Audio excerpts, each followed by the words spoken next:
જીવી Vaghela arts, commerce અને science college વખા દિયોદરના રાષ્ટ્રીય સેવા યોજના એનએસએસ વિભાગ દ્વારા શૈક્ષણિક વર્ષ 2025-26 અંતર્ગત ગ્રામોત્કર્ષ અને જનજાગૃતિ અભિયાન હેઠળ 7 દિવસીય વાર્ષિક ખાસ શિબિરનું આયોજન ઓગડ તાલુકાના રાજપુર ગામે કરવામાં આવ્યું છે।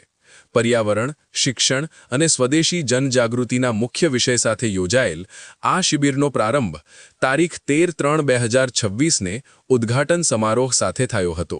આ શિબિર આગામી તારીખ 19/3/2026 સુધી ચાલશે, જેમાં વિવિધ સેવાકીય અને જનજાગૃતિના કાર્યક્રમો યોજાશે।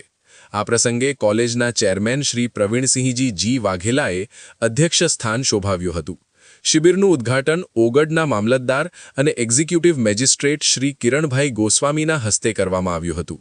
કાર્યક્રમમાં ઉપસ્થિત તાલુકા પંચાયત પૂર્વ પ્રમુખ તેજાભાઈ દેસાઈ, પ્રતાપજી ઠાકોર, વર્માભાઈ દેસાઈ, તલાટીક્રમ મંત્રી, રાજપુર ગ્રામ પંચાયતના સરપંચ શ્રી ડીજી ઝાલા અને સાસુ વહુ ઉત્તર બુનિયાદી શાળાના પ્રિન્સિપાલ શ્રી દશરથભાઈ ભાટી સહિતના મહાનુભાવોએ હાજર રહી શિબિરાર્થીઓને પ્રોત્સાહિત કર્યા હતા।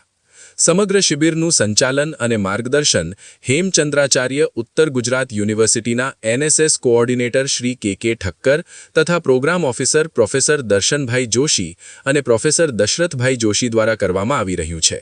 શિબિર દરમિયાન સ્વયંસેવકો ગામમાં સફાઈ અભિયાન, વ્યસન મુક્તિ અને શિક્ષણ અંગે જનજાગૃતિ ફેલાવશે। રિપોર્ટર પૂનાભાઈ પ્રજાપતિ, કાંકરેજ।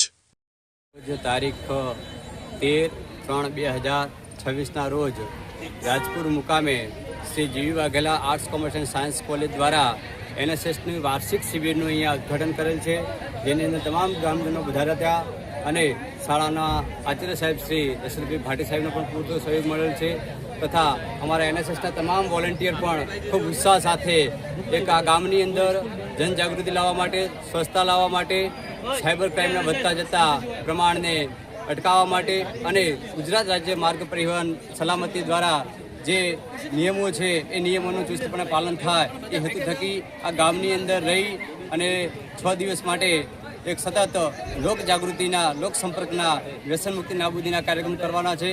તો વિશેષ દરેક ગ્રામજનોનો અહીંયા હું આભાર વ્યક્ત કરું છું। જય હિન્દ।